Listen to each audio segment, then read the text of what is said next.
ఈ బీరపాదుని ఎలా పెట్టానో మీరు అడగరే. ఇదిగోనండి, ఇది ఒక కాయ, ఒక తీగ అయితే కట్టానండి. ఇలా ఒక తీగ మీద ఎలాగుందమ్మా, అయితే ఒక తీగ కట్టాను కదండి, బీరపాదు అలా పాకిందండి. మనీ దాన్ని రివర్స్లో తిప్పానండి, మనీ వచ్చిందండి. మనీ రివర్స్లో తిప్పానండి. ఇలాగ అది 4-5 సార్లు తిరిగిందండి.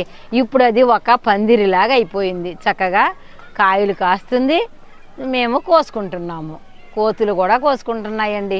ఇలా చిన్న చిన్న ఆలోచనతో పాదులు పెట్టే విధానం, అది లేదు ఇది లేదు అని బాధపడుతూ ఉంటారు. అలా బాధపడొద్దు. మనకు ఉన్నంతలోనే మనం మొక్కలు పెంచుకోవటానికి బోలెడన్ని ఐడియాలు ఉన్నాయండి.